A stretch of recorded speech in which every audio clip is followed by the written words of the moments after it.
Okay, hello everyone. Ang lecture natin ngayon tungkol sa general psychology. Although pwede rin naman to under ng theories of personality, pero kapag theories of personality, very basic lang to. So it's not enough, yung depth nito hindi ganun kalalim para i-place ko siya under ng theories of personality. So ilalagay ko na lang to sa playlist natin ng general psychology. Pag-uusapan natin ngayon how to explain human behaviors. Paano magpaliwanag ng actions ng ibang tao. Now, specifically in this lecture, I'm going to teach you the psychoanalytic way. Kung paano magpaliwanag ng actions ng ibang tao. And by the way, mag-side comment lang ako. As you can see here, I use the word series. Ibig sabihin, marami pa akong mga lectures under this topic na ilalabas. It's just that for this lecture, ang focus lang natin, paano magpaliwanag ng mga tao using the psychoanalytic way. Alam nyo kasi, yung pagpapaliwanag ng actions ng iba, second nature natin yan. By nature, mga curious tayo. Hindi tayo nakukontento that people just do things. Gusto natin ng paliwanag. Gusto natin ng dahilan. Bakit yung mga tao, they do what they do? For example, manood ka ng balita.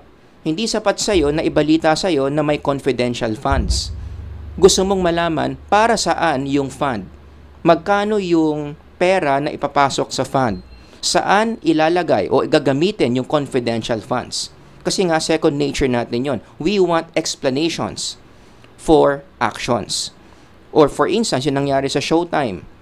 Pag napanood mo yan, narinig mo yung ganyang issue, marami ka na naman tanong dyan. Bakit may mga tao iniisip na masama ito? Or vice versa. Bakit may mga tao iniisip okay lang yan? In the first place, bakit ba yung dalawang characters dito nagkainan sila ng icing sa harap ng mga bata? So those questions, lumalabas talaga yan every time we are exposed to people's actions. Bakit hindi siya nagbabayad ng utang? Bakit mukhang insensitive siya sa akin? Bakit niya ako iniwan at pinagpalit sa iba? All those questions demand answers. Kasi nga, second nature natin na gusto natin ng paliwanag sa mga actions ng ibang tao. And there are two basic ways on how to explain or make sense of people's actions. Yung una, syempre, yung mas basic, yung mas madaling gawin, pwede mong ipaliwanag ang isang human action through chismosa or marites level. Hindi mo kinakailangan ng training sa psychology dito. Ito yung method na ginagamit ng mga tao na hindi psych major or walang training sa psychology. Ang basis ng pagpapaliwanag nila ng human actions using this method is their biases, hearsays, mga narinig nila sa kanto, or most of the time, emotions. Yung paliwanag nila sa isang action base sa feel nila kung bakit ginawa yun ng tao. Bakit niya ako iniwan? Kasi walang hiya siya. Yan. So yung ganong term na kasi walang hiya siya, based yun sa emotion mo. Kaya ganun yung explanation mo sa ex mo kasi galit ka sa ex mo. Under pa rin yun ng chismosa and marites level.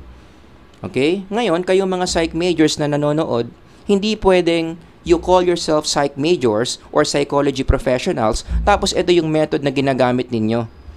Dapat man lang mas sophisticated, mas organized yung paraan natin on how to explain human behaviors. Kaya nga tayo nag-psychology for 3 years or 4 years in some universities.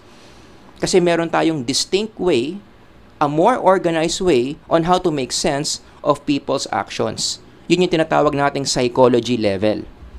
Yung paraan natin sa pagpapaliwanag ng actions ng ibang tao, dahil organized yan, meron tayong mga evidences dyan, mas truthful, mas accurate, mas useful yung mga paliwanag natin sa actions ng ibang tao.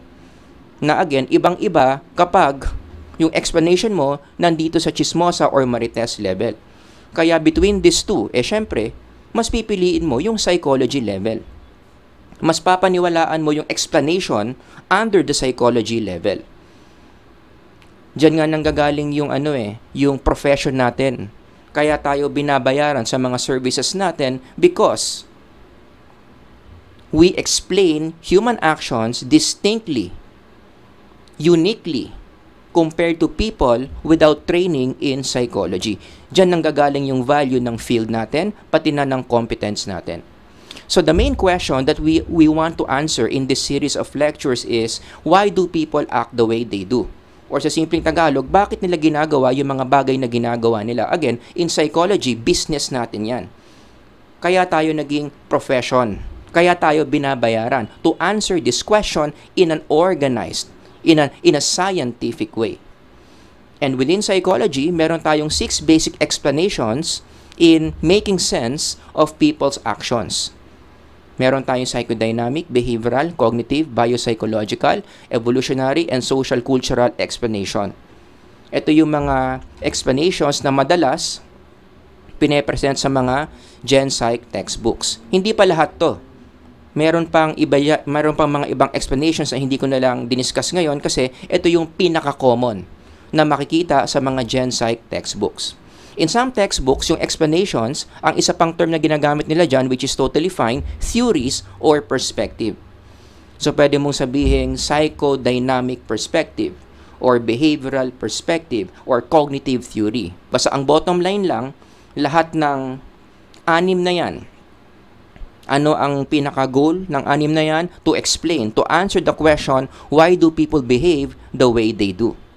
And in this lecture, ang ituturo ko, sinabi ko na to kanina, no, is yung number 1.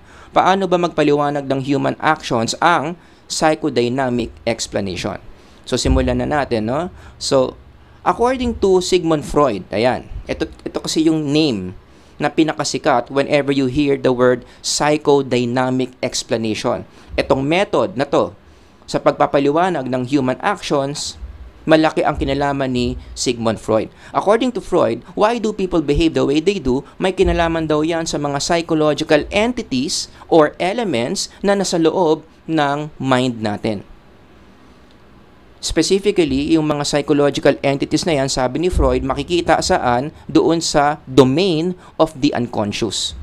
Isa na namang term yan na pinasikat ni Freud, na talagang very popular in the field of psychology, the unconscious. Dito nakalagay yung mga psychological elements that explain why we think, why we feel, why we do certain things. Kaya kung gusto mong mas maintindihan ng sarili mo, according to the psychoanalytic tradition or perspective, kailangan halukayin mo, i-explore mo yung laman ng unconscious mo. Ano ba ang laman ng unconscious? Sabi ni Freud. Yan daw yung mga laman. Id, ego, superego, Oedipus complex, defense mechanisms, yung tunay na ibig sabihin ng dreams mo. Halimbawa, nakapanaginip ka ng giant hotdog.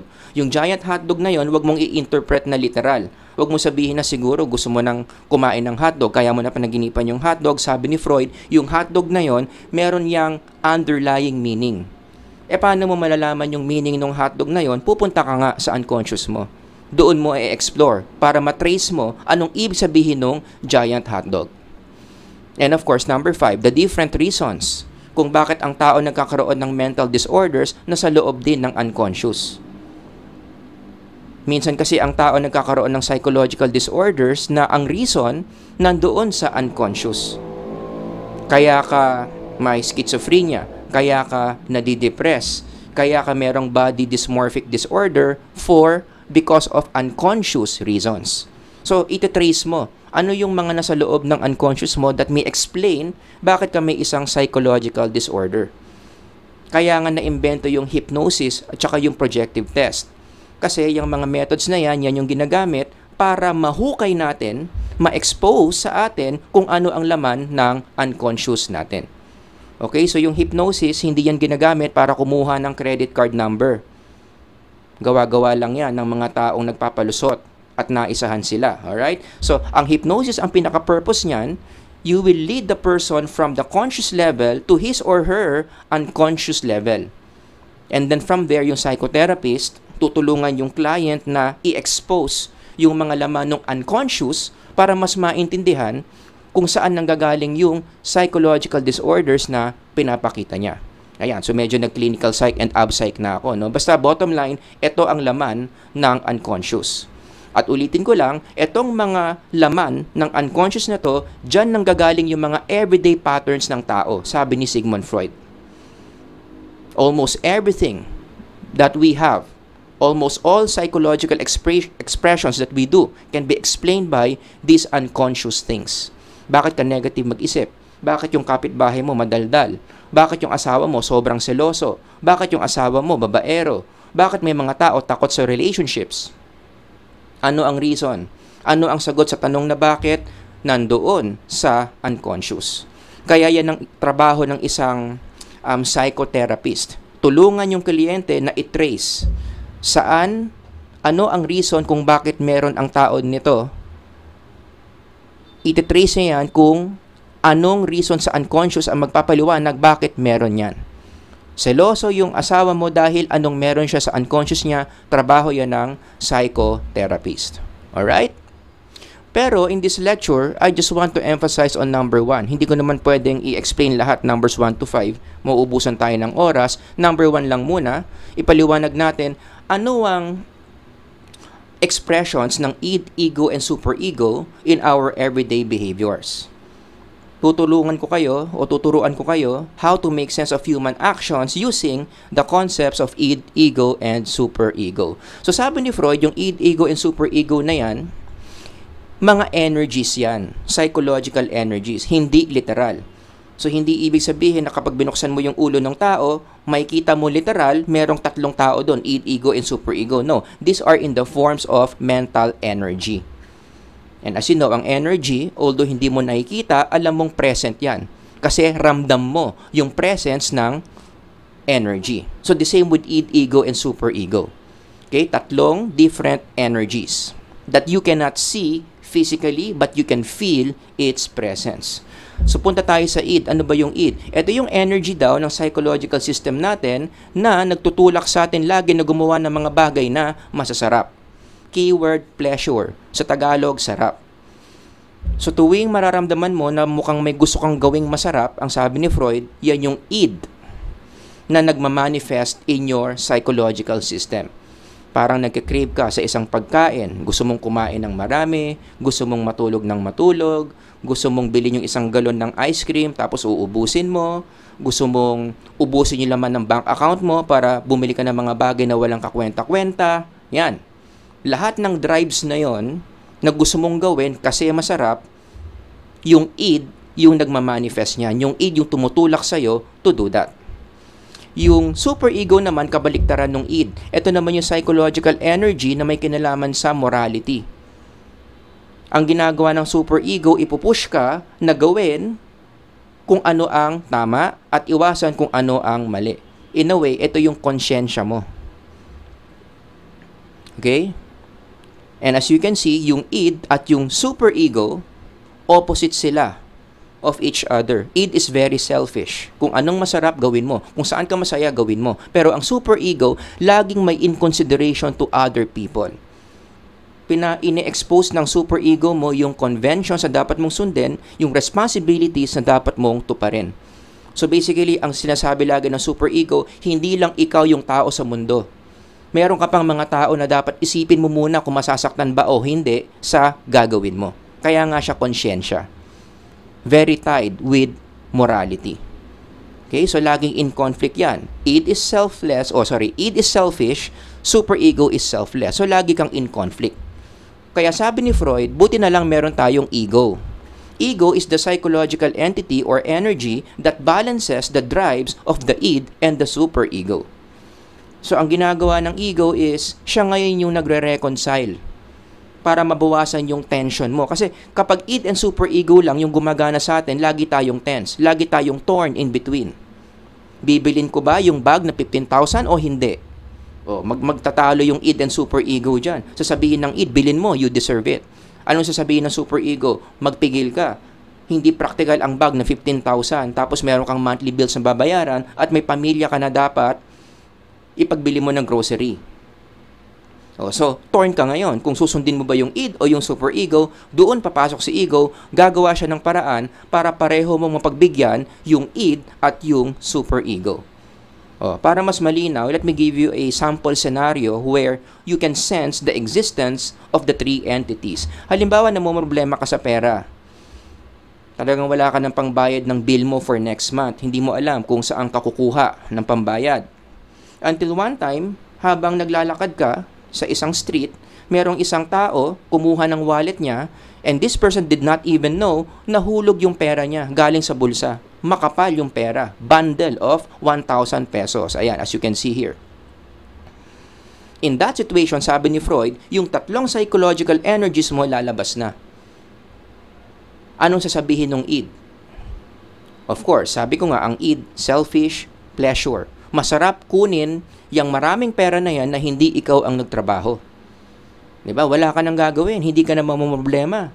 Makakatulog ka na ng maayos mamayang gabi kasi may pambayad ka na sa bills mo for this coming month. So, ang sasabihin sa'yo ni id, kunin mo na yung pera. Blessing sa'yo ng Diyos yan. Huwag kang tumanggi sa grasya. Pero, si superego papasok, pipigilan niya si id. Remember, id is selfish. Ano sabi ni id? Kunin mo for yourself. Ang sasabihin ni superego, mali yan. Paano naman yung taong yan na nanakawan mo? Baka yung pera na yan, yan yung pang grocery niya sa pamilya niya. Yung pera na yan, yan yung pang bayad ng tuition fee ng anak niya. E pag kinuha mo yan, magkakagulo-gulo ang buhay niyan dahil naging selfish ka. Masama yan. At sa Biblia, masama ang magnakaw. Paulit-ulit tinuro ng Diyos na hindi mabuti ang magnakaw. Isa yan sa mga 10 commandments. Yan ang sasabihin ni superego. So, syempre, gulong-gulo ka na. Ang taasan ng tension mo. Kung susundin mo ba si id o si superego, doon ngayon papasok si ego. Gagawa siya ng paraan para pareho mong mapagbigyan si id at si superego. Oh, and there are many ways. Many possible behaviors you can do para ma-reconcile si id at si superego. One example would be, kunin mo yung pera, ibigay mo doon sa nahulugan, at dahil may utang na loob siya sa'yo, utangan mo. Pwede yon. So, kunin mo yung pera, ibalik mo, sir, binalik ko po tong perang to, pero pwede po ba makahingi ng konti? Kasi meron po akong problema financially this month. O, pwede yon. Diba? Kasi naibalik mo yung pera, superego yon. Pero humingi ka ng para sa'yo, id yon.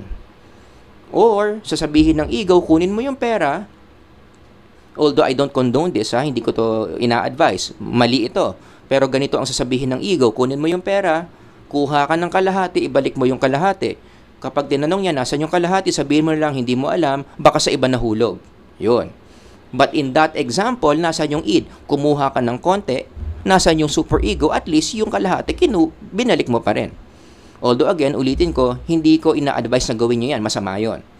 It's just that the ego works that way. Maliwanag. Now, balik tayo doon sa id, ego, and superego. Sabi ni Freud, dito sa tatlo, kung gusto natin maging maayos yung mental life natin, ang pinaka-goal na dapat na gawin natin is, we need to tame the id. Paamuhin, pababain yung energy ng id. Kasi nagiging delikado yung buhay natin, pati ng ibang tao. Gumugulo ang society natin. Nagkakaroon tayo ng iba't ibang mga psychological disorders kapag out of control yung id. Kapag nangibabaw yung id over the superego and the ego, it's not good psychologically. Just to give you a picture kung ano ang magiging capability natin. Kapag puro id lang tayo, wala tayong ego and superego, i-connect natin to sa illegal drugs. In fact, ano ang psychoanalytic explanation bakit masama ang drugs? Kasi kapag ang tao nagda-drugs, ini-intensify ng drugs yung energy ng id, minamagnify niya ng times 5, ng times 10, to the point na halos hindi na nag-e-exist yung ego and yung superego. And that's not good. Mahirap, nakakatakot, makipag-interact with someone na puro lang siya id, wala siyang ego and superego. So just to illustrate my point, imagine this. Ito yung psychological system ng tao and nag-drug siya. Tumira ng shabu. Anong gagawin ng drug sa psychological system niya? Palalakasin niya yung id, isa-shutdown niya yung ego, isa-shutdown niya yung superego. And again, ulitin ko, nakakatakot na makipag-relate sa tao na ito lang ang energy na gumagana. Remember, the id is very selfish. It's very self-centered. Gusto lagi gumagawa ng mga bagay na pleasurable, masarap, regardless kung may masasaktan or wala. Unfortunately, karamihan ng mga bagay na ginagawa mo ng masarap, may pwedeng masaktan. Kaya ang isang tao na bangag sa drugs, ganyan na yung itsura ng psychological system, they are now capable of doing things na hindi natin iisipin na kayang gawin ng isang matinong tao. Kasi sa perspective ng id, masarap gawin yan. Pumatay ng lolo. Or for instance, yan, makipag-sex sa baka. Yan. The id wouldn't care kung animal yan or tao. Basta gusto mo makipag-sex, makikipag-sex ka. Ganyan ang nangyayari sa isang tao na id lang yung gumagana dahil nga bangag sa droga. O kaya sana maintindihan nyo sa mga balita, 'di ba? I mean, common expression natin 'to. Whenever we hear these kinds of news, ano sa Tagalog yan? Mga karumal-dumal na krimen. Lagi nating tinatanong, no? Again, we want to make sense of behaviors, right? Lagi nating tinatanong, paano niya nagawa yan? Saan niya nakukuha yung lakas ng loob para gawin yung ginawa niya? Bakit niya kinatay yung lola? Bakit niya ginahasa yung baka? Now we know. Dahil nga doon sa drugs, ang ginawa ng drugs, boom, shinut down niya yung dalawang entities or energies na sana nagbibigay sa atin ng sanity or normalcy. Ito, abnormal na to. Wala ka ng id, wala ka ng super ego. Wala ka ng ego, puro ka na lang id. Now you're capable of doing unthinkable evils in the world. In fact, ang Bible, may comment din dyan eh. Agree ang Bible na ang id masama. Na ang id, hindi tama na yan lang yung meron tayo. The Bible was very specific on this. Anong itsura ng mga tao? Ano ang psychological profile ng mga tao na puro id lang yung pinapagana? Naka-shutdown yung super ego at ego. Sounds familiar sa 2 Timothy. Basahin nyo na lang on your own.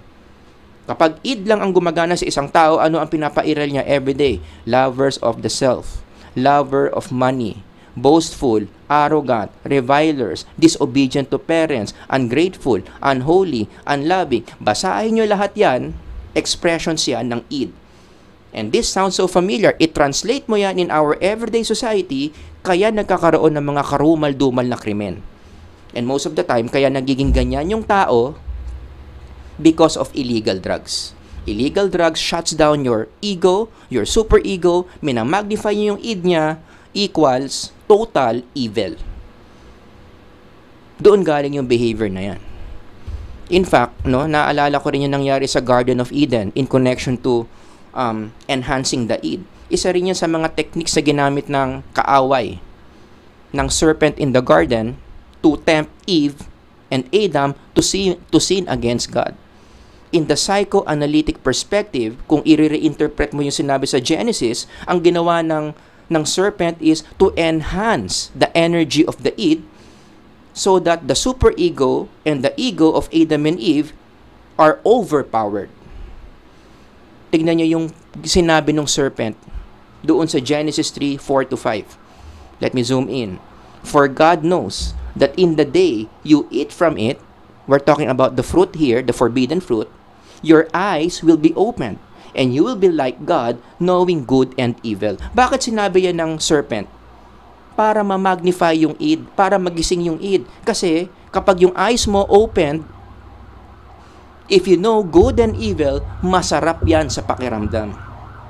Being like God, being an all-powerful being, masarap sa pakiramdam. You see that strategy? Kaya yan yung pinang-tempt ng serpent. Palakasin yung id ni Eve, na later on, gagayahin ni Adam, kasi na-impluensyahan ni Eve si Adam, naging successful. Lumakas yung mga id nila, gave way to the first disobedience to God, kaya nagkaroon tayo ng sin, which is destroying our psychological system every day. So as you can see here, nasa Garden of Eden pa lang, meron ng psychoanalytic psychology. Diba?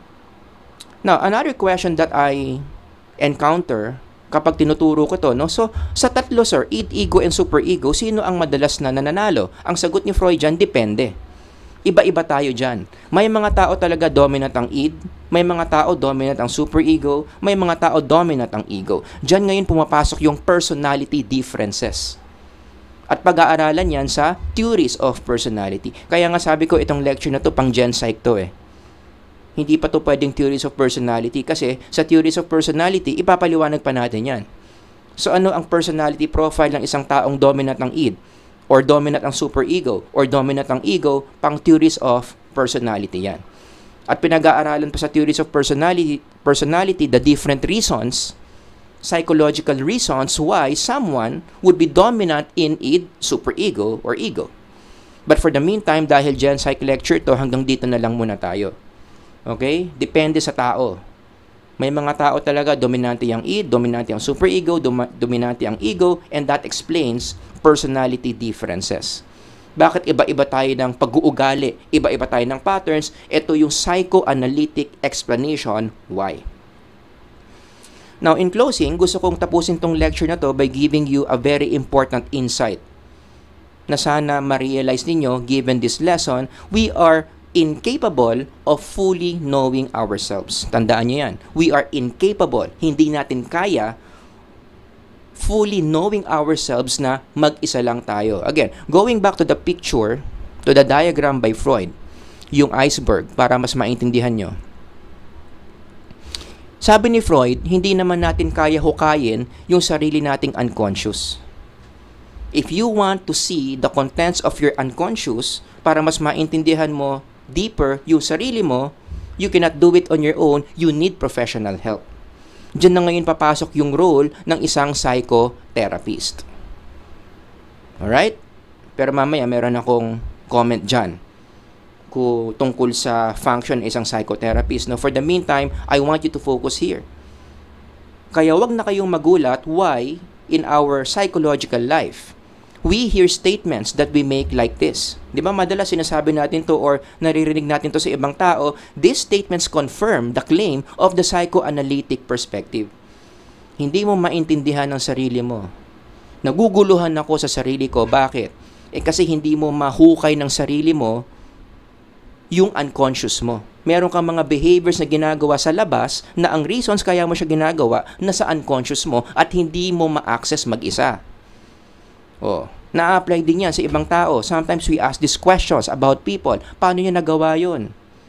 Hindi ko siya maintindihan. Obvious naman na mali yung ginagawa niya, pero ginagawa niya pa rin. Now we know.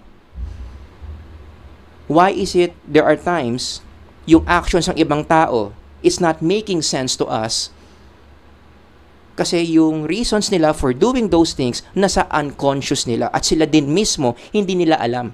Kaya pareho kayong naguguluhan dyan eh. Naguguluhan ka kung bakit niya ginagawa yon. Naguguluhan ka kung bakit hindi siya makabayad ng utang niya. Hindi niya alam yung reason. At ikaw rin, hindi mo rin alam yung reason. Bakit hindi siya makabayad ng utang niya. So pareho kayong naguguluhan. Bakit? Pareho kasi kayong walang access sa unconscious niya. Nagigets ninyo? Kaya itong mga statements na ito, yung point ko dito, these statements confirm the reality of the psychoanalytic view of understanding human beings. Kaya, ang application nito, if this is the insight, ano ang application nito? One way to deepen your self-understanding requires divine process. Dito ngayon papasok yung role ng Diyos. Kung meron pala tayong part ng sarili natin na hindi natin ma-access, hindi natin makita directly, we cannot dig hindi natin kayang hukayin mag-isa, then it makes sense to ask for help from someone who can. Ang tanong, sino? Who knows you the best, including the contents of your unconscious, none other than yung creator mo. Kaya si David, yan yung prayer niya eh. Itong passage na to, it confirms the unconscious. It confirms the psychoanalytic view. Ang sabi ni David, search me, O God, and know my heart. Tanong, bakit kinakailangan pa ni David ng tulong from God? Bakit siya nagpapasearch kay God? Hindi niya isearch ng sarili niya. Ang sagot, hindi niya kasi kaya. He cannot just close his eyes and then do his best para makita niya yung laman ng unconscious niya. Hindi niya kaya.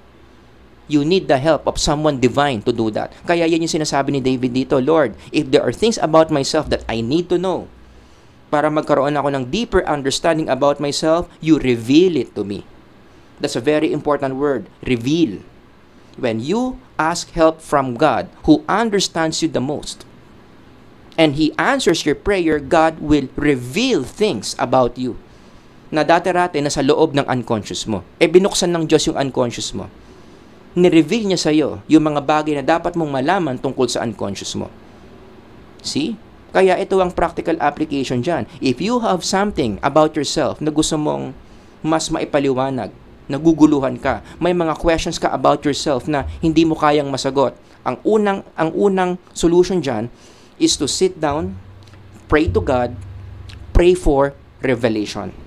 Like what David prayed for. Search me, O God, and know my heart. Try me and know my thoughts, and see if there be any wicked way in me, and lead me in the way everlasting.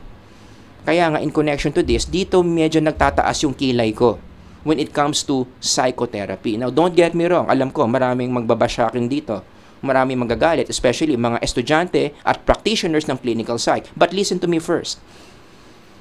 Ang sinasabi ko dito, before we search for people, before we look for people who can help us explore our unconscious, specifically mga psychotherapists, Diyos muna lapitan natin.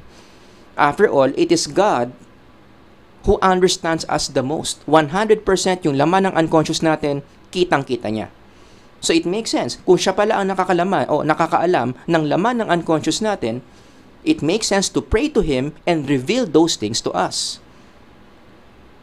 Ang problema, kapag sa psychotherapist ka una pumupunta, hindi muna sa Diyos, yung psychotherapist na yon, wala rin naman siyang access sa unconscious mo.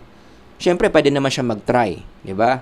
Kaya nga siya naging psychotherapist, may mga technique siya. Pero siya mismo, yung psychotherapist na yon, meron din siyang mga bagay tungkol sa sarili niya na siya mismo hindi rin niya naiintindihan. In other words, pareho kayong bulag about yourselves. You're blind towards yourself. Your psychotherapist is blind to him or herself. Can the blind lead another blind? Ang sagot, hindi. Tinanong ni Kristo yan, di ba? In one of his parables. Can a blind man lead a blind man? Will they not both fall into a pit? Hindi kayang alalayan ng bulag ang isa pang bulag. Exactly what happens in psychotherapy. Maraming bagay tungkol sa sarili niya, hindi niya ma-resolve by him or herself. I'm talking about the psychotherapist. Siya nga mismo maraming unresolved issues sa sarili niya. Bakit natin na-expect na yung taong yon, siya ngayon yung magiging dahilan kung bakit mo madidiscover yung sarili mo? Now, again, don't get me wrong, hindi ko sinasabing huwag kayong mag-psychotherapy. Agree ako sa psychotherapy. Malaking tulong ang psychotherapy. Marami nang natulungan ang psychotherapy. But, ang issue ko dito, dapat yung sequence tama. Before we search help, before we ask help from a human being who is also blind to him or herself, bakit hindi muna natin unahin na humingi ng tulong from the divine being who created us in the first place? Kumbaga, sequence lang yung ayusin natin. God first, psychotherapy the second. In fact, how can I reconcile this? God and psychotherapy. Step 1, may tanong ka sa sarili mo, hindi mo maintindihan. What's step 1? Ask help. Sit down, pray, ask help. Lord, reveal the things about myself that I want to know. Now, in that step, when God answers your prayer, posible na yung answer niya sa prayer mo, magpapadala siya ng isang psychotherapist sa'yo who can help you answer those questions about yourself na gusto mong masagot. Diba? Na-integrate. So, yung psychotherapist na nilapitan mo, siya ngayon yung help na galing sa Diyos. Or, pwede rin naman kasing ganit, dito pa lang, nag-pray ka pa lang, nasagot ka na ng Diyos. How? I don't know. God has different ways in answering your prayer. So, when you pray to God, Lord, reveal things to me about myself na hindi ko maintindihan, dun pa lang pwede ka na niyang sagutin without the psychotherapist. Pwedeng through His Word, or maybe through a dream, or maybe somebody approach you, nag-usap kayo, sa pag-uusap nyo, may na-reveal sa'yo, meron kang na-realize about your question about yourself, pwede yon. Pero kung lahat yon hindi nangyari, then, baka naman yan yung way, God's way of helping you, how to better understand your unconscious is through the psychotherapy. Yan, pwede yan. Diba? So, hindi natin dinidena yung kahalagahan ng psychotherapy. Again, it's very important. Marami natulungan ng psychotherapy, ayusin lang natin yung sequence. Lumapit muna tayo sa being na talagang 100% matutulungan tayo before we go to psychotherapy. O kaya ang isa pang implication dito, no? Kaya nga sabi ko dito, sub-application, oras na sa tingin mo, yung psychotherapy yung way, yung psychotherapy yung God's help for you to understand yourself better, nagme-make sense then to choose your psychotherapist. Kasi may mga psychotherapist na ang i-claim sa inyo, kaya mong maintindihan yung sarili mo all by yourself. Bibigyan lang kita ng psychological resources para mas maintindihan mo yung sarili mo. Or may mga psychotherapist naman, sasabihin nila, magtiwala lang kayo sa akin. May mga mayayabang na psychotherapist. Sasabihin nila, dahil sa training ko, dahil marami akong technique na alam, dahil marami akong librong binasa on psychotherapy, kayang-kaya kong ipaliwanag yung patterns mo through your unconscious. Beware of those psychotherapists. Kasi ulitin ko, yung psychotherapist na yan, bulag din siya sa sarili niya. May unconscious din yan. At marami din siyang hindi alam tungkol sa sarili niya. Can a blind lead another blind? Kaya sana kung pipili kayo ng psychotherapist, pumili kayo dun sa psychotherapist na nag-i-integrate siya ng spiritual principles. After all, if this psychotherapist is sent by God, ito yung paraan ng Diyos para tulungan ka to help you better understand yourself. Pipili siya ng isang psychotherapist that will make you nearer to God, not far away from God. Kasi may mga psychotherapists, erase ang Diyos Lalong-lalo na ngayon, usong-uso ang atheism. Marami mga psychology professionals ang hindi naniniwala sa Diyos.